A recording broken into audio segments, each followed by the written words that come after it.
Islamic জীবনসঙ্গী নির্বাচনের ব্যাপারে আমরা কি রকম পদক্ষেপ নিতে পারি?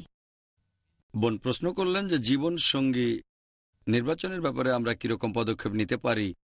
এ ব্যাপারে আগের প্রশ্নের উত্তর বলেছি আমি যে জীবন সঙ্গী বেছে নেওয়ার ক্ষেত্রে মানদণ্ডগুলো কি, আর সেগুলো সৌন্দর্য, তারপর সম্পদ, আভিজাত্য আর গুণ। এই চারটা মানদণ্ডের উপর বিচার করে আপনার জীবনসঙ্গী আপনি বেছে নেবেন। পদক্ষেপ হিসেবে সবার আগে আপনার নিজেকেই এটা বুঝতে হবে যে আপনি যাকে বিয়ে করবেন তার গুণ থাকতে হবে, আর আপনাকে বুঝতে হবে যে গুণ হচ্ছে সবচেয়ে সেরা সৌন্দর্য, সম্পদ বা আভিজাত্যের চেয়ে। তারপর এই কথাগুলো প্রথমে আপনার বাবা মাকে জানান। আগে বাবা মাকে জানান, কারণ তাদের দৃষ্টিভঙ্গি অন্যরকম হতে পারে। তারা হয়তো পছন্দ করবে কোনো সুদর্শন ছেলেকে, অথবা আমাদের মেয়েকে খুব ধনী একটা ছেলের সাথে বিয়ে দেব। প্রথমে আপনার নিজেকেই বুঝতে হবে কোরআন এবং হাদিস অনুযায়ী, তারপর কথাগুলো আপনার বাবা মাকে জানান। তাদের জানান কারণ তারাই আপনার সবচেয়ে কাছের মানুষ, তারাই আপনার জীবনসঙ্গী খুঁজবে। তাদের জানান যাতে করে তারা এমন কাউকে পছন্দ না করে যাকে আপনার পছন্দ না। প্রথমে আপনার পছন্দের ব্যাপারগুলো আপনার বাবা মাকে জানান। তাদেরকে আগে আপনি বোঝান যাতে করে আপনার কথাগুলো তারা বুঝতে পারেন। এমন যেন হয় না যে আপনার পছন্দ তাদের পছন্দ আলাদা। আর এ ব্যাপারে লজ্জা পাবেন না, বাবা মাকে জানানোর ব্যাপারে কোনো লজ্জা পাবেন না। তারপর জানাতে পারেন আত্মীয় স্বজনদের, ঘনিষ্ঠ বন্ধুদের যে আমি এমন ছেলে খুঁজছি যে গুণবান, যে ইসলামিক। এই খবরটা জানিয়ে দেন আপনার সব আত্মীয় স্বজন আর ঘনিষ্ঠ বন্ধুদের। প্রথমে বাবা মা, তারপর আত্মীয় বন্ধু বান্ধব। এছাড়াও আপনি যেতে পারেন কোনো ইসলামিক অর্গানাইজেশনে যারা জীবনসঙ্গী খোঁজার ব্যাপারে সাহায্য করবে। যদি আপনি ধনী কোনো স্বামী খোঁজেন তাহলে আপনাকে তখন যেতে হবে কোটিপতিদের ক্লাবে, লাখপতি বা কোটিপতিদের ক্লাবে। যদি ধনী স্বামী পছন্দ করেন তাহলে কোটিপতিদের ক্লাবে খুঁজে দেখতে হবে।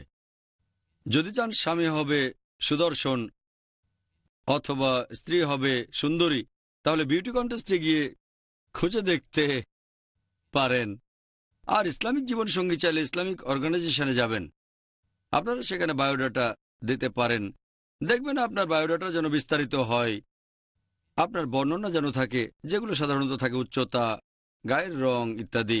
এছাড়াও আপনার পছন্দ অপছন্দ উল্লেখ করতে পারেন। আপনি গুণবান স্বামী চান, আর সেখান থেকে আপনিও পাত্রপাত্রীর বায়োডাটা নিতে পারেন, অথবা কোনো ম্যারেজ ব্যুরোতে যেতে পারেন যেটা ইসলামিক নিয়ম মেনে চলে। এটাই সবচেয়ে ভালো। এমন ম্যারেজ ব্যুরোতে যান যেটা ইসলামিক নিয়মগুলো মেনে চলে। দুর্ভাগ্যজনকভাবে বেশিরভাগ, এমনকি মুসলিম ম্যারেজ ব্যুরোগুলো কালচারের দিক থেকে মুসলিম কিন্তু আসলে ঠিক ইসলামিক নয়। অনেক ম্যারেজ ব্যুরো আছে যেগুলো অমুসলিমরা চালায়, আবার মুসলিমরাও অনেক ম্যারেজ ব্যুরো চালায়, তবে তারা হয়তো কোরআন এবং হাদিস মেনে চলে না। তারপরেও সেখানে বায়োডাটা দিতে পারেন, কোনো সমস্যা নেই। তবে এমন ম্যারেজ ব্যুরোতে যাওয়াই ভালো যারা কোরআন এবং হাদিসের নিয়মগুলো মেনে চলে। প্রথমে জানাবেন বাবা মাকে, তারপর আত্মীয়, তারপর বন্ধু বান্ধব, ইসলামিক অর্গানাইজেশন। এছাড়াও আপনি পাত্র অথবা পাত্রীর সন্ধান চেয়ে বিজ্ঞাপন দিতে পারেন কোনো ইসলামিক ম্যাগাজিনে। হতে পারে লোকাল বা ইন্টারন্যাশনাল ইসলামিক ম্যাগাজিন। অনেক ইসলামিক ম্যাগাজিনে একটা আলাদা সেকশন থাকে বিয়ের উপরে। পাত্র চাই অথবা পাত্রী চাই। টাইমস অফ ইন্ডিয়ার মতো পেপারও বিজ্ঞাপন দিতে পারেন, কোনো সমস্যা নেই।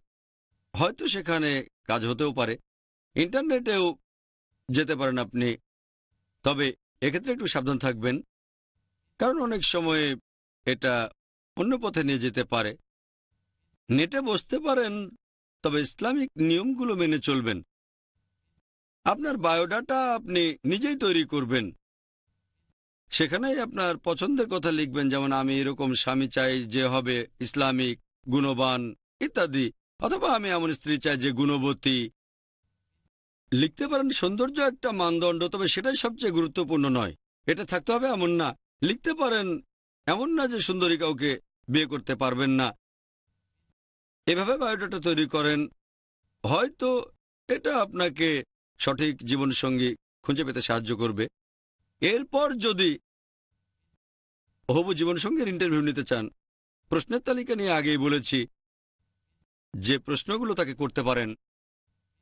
তবে এভাবে হবু জীবন সঙ্গীর যদি ইন্টারভিউ নিতে চান, তার সাথে আলোচনা করবেন, তখন দেখবেন সেটা যেন ইসলামিক নিয়মে হয়। এমন করবেন না যে তার সাথে কোনো পার্কে বা গার্ডেনে গিয়ে দেখা করবেন, অথবা সিনেমা হলের পেছনে সিটে বসে কথা বলবেন।